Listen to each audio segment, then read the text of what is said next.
Assalamualaikum warahmatullahi wabarakatuh. Nama saya Nurul Lutfiana dari kelas 12 MIPA 3, nomor absen 24. Saya akan mempresentasikan laporan keuangan perusahaan jasa. Berdasarkan standar akuntansi keuangan, laporan keuangan dapat mengidentifikasi secara lengkap dan jelas mengenai informasi yang ada pada suatu perusahaan. Laporan keuangan meliputi beberapa hal. Yang pertama yaitu Statement of Income and Other Comprehensive Income, laporan laba rugi dan penghasilan komprehensif lainnya. 2. Statement of Change Equities, laporan perubahan modal atau ekuitas. 3. Balance sheet of Statement of Financial Position, neraca atau laporan posisi keuangan. 4. Statement of Cash Flow, laporan arus kas. 5. Notes to Financial Statements, catatan atau laporan keuangan. 6. Comparative Information atau informasi komparatif. Ada beberapa tujuan laporan keuangan pada perusahaan jasa. Penjelasannya sebagai berikut. Yang pertama, menyajikan semua informasi yang berkaitan dengan posisi keuangan perusahaan. 2. Sebagai kebutuhan atas informasi bersama. 3. Untuk mengukur apa yang telah dicapai oleh jajaran manajemen. Contoh laporan keuangan perusahaan jasa. Laporan keuangan perusahaan jasa disajikan per periode, terdiri atas 1. Laporan laba rugi, 2. Laporan perubahan modal, 3. Laporan posisi kas atau neraca, 4. Laporan arus kas. 1. Contoh laporan laba rugi perusahaan jasa. Laporan laba rugi merupakan laporan yang menyajikan seluruh informasi pendapatan dan juga beban perusahaan jasa dalam satu periode akuntansi. Laporan laba rugi dapat disajikan dalam dua bentuk. Yang pertama yaitu bentuk satu tahap atau single step. Bentuk laporan laba rugi jenis ini adalah menjumlahkan semua pendapatan dan seluruh beban yang ada, lalu selisih dari pendapatan dan beban dapat diketahui nilainya sebagai laba atau rugi perusahaan. 2. Bentuk bertahap atau multiple step. Bentuk multiple step memiliki prinsip yang sama seperti bentuk single step. Namun, perbedaannya berada pada pengelompokan atas jenis pendapatan dan juga jenis beban perusahaan. Misalnya, pendapatan yang dikelompokkan menjadi pendapatan usaha dan pendapatan di luar usaha. Begitu juga dengan beban yang dikelompokkan menjadi beban usaha dan juga beban di luar usaha. Selisih nilai yang didapat dari pendapatan dan beban kemudian diketahui sebagai laba atau rugi perusahaan. Yang kedua, contoh laporan perubahan modal atau ekuitas perusahaan jasa.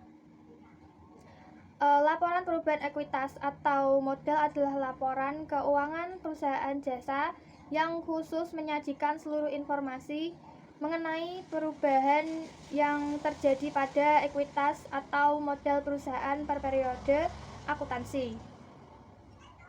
Ada beberapa unsur dalam laporan perubahan ekuitas.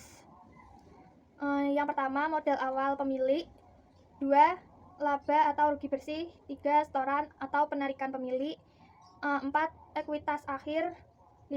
Akan terjadi penambahan modal dari pemilik jika laba lebih besar daripada pengambilan pribadi atau PRIV. 5. Dan akan terjadi pengurangan modal atau ekuitas jika laba lebih kecil dari pengambilan pribadi atau PRIV. Rugi ditambah dengan pengambilan pribadi atau PRIV. 3. Contoh neraca atau laporan posisi keuangan perusahaan jasa.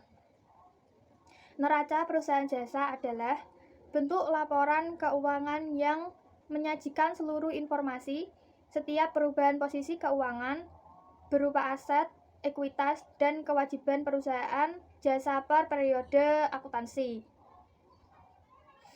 Ada 3 unsur dalam neraca.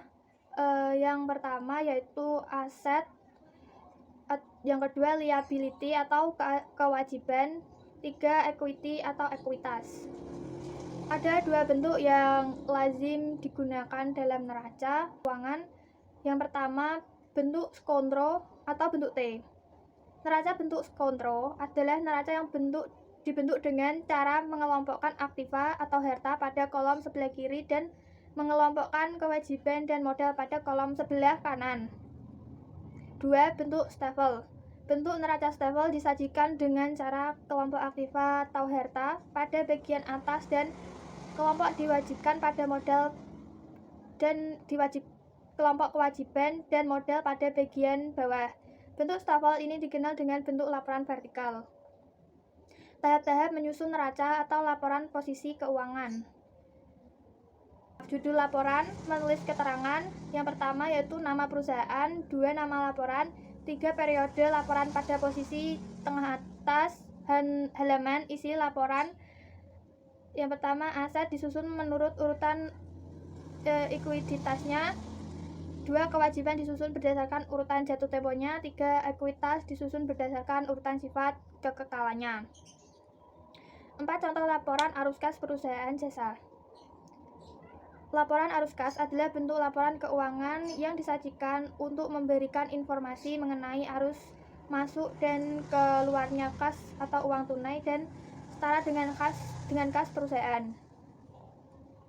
Laporan cash flow dapat diklasifikasinya berdasarkan periode akuntansi menjadi yang pertama, arus kas berdasarkan aktivitas operasi. Arus kas ini didapatkan dari transaksi dan aktivitas yang mempengaruhi laba rugi bersih perusahaan karena berkaitan dengan pendapatan perusahaan jasa. Arus kas berdasarkan aktivitas operasi ini meliputi beberapa hal, diantaranya 1. Penerimaan kas dari hasil penjualan barang. 2. Penerimaan kas dari VEE, komisi, royalti, dan pendapatan jasa lainnya. 3. Pembayaran sejumlah kas kepada pemasok. 4. Pembayaran sejumlah kas pada karyawan. 5. Penerimaan dan pembayaran kas oleh perusahaan asuransi seperti premi, anuitas, klaim, dan juga manfaat asuransi lainnya. Yang keenam, pembayaran sejumlah kas atau restitusi atau penerimaan kembali, pajak penghasilan. 7. Penerimaan dan pembayaran sejumlah kas dari kontrak yang diadakan dan dilaksanakan untuk tujuan transaksi bisnis. Yang kedua, arus kas berdasarkan aktivitas investasi. Arus kas berdasarkan aktivitas investasi menyajikan informasi tentang penerimaan dan pengeluaran kas yang berkaitan dengan sumber daya yang bertujuan untuk menghasilkan pendapatan dan cash flow di masa depan yang meliputi 1. Sejumlah uang muka yang diterima dari pinjaman yang diberikan oleh pihak lain serta pelunasannya atau kecuali lembaga keuangan. 2. Penerimaan kas atas penjualan aktiva tetap atau peralatan, tanah dan bangunan dan aktiva tak berwujud, dan juga aktiva jangka panjang lainnya. 3. Pengeluaran kas untuk pembelian aktiva tetap, aktiva jangka panjang, dan biaya pengembangan aktiva yang perusahaan bangun sendiri. 4. Perolehan saham dari instrumen keuangan atau perusahaan lain. 5. Pembayaran sejumlah kas atas future contract, option contracts, swap contracts, dan forward contracts, kecuali kontrak tersebut bertujuan pada perdagangan atau trade, atau jika pembayaran tersebut dikategorikan sebagai aktivitas pendanaan bisnis. 3. Arus kas berdasarkan aktivitas pendanaan. Arus kas ini digunakan untuk memprediksi klaim terhadap arus kas di masa depan oleh para investor. Yang termasuk di dalam arus kas ini, yang pertama yaitu pembayaran kas untuk mengurangi saldo kewajiban yang berhubungan dengan sewa guna usaha. Yang kedua, penerimaan kas dari pinjaman hipotek, wesel, emisi obligasi, dan pinjaman lain. penerimaan kas dari saham atau instrumen modal lain, pengeluaran kas dari penarikan dan penebusan saham perusahaan pada shareholders. Yang keempat, pelunasan pinjaman. 5. Finance lease atau pembiayaan oleh penyewa guna usaha leasing.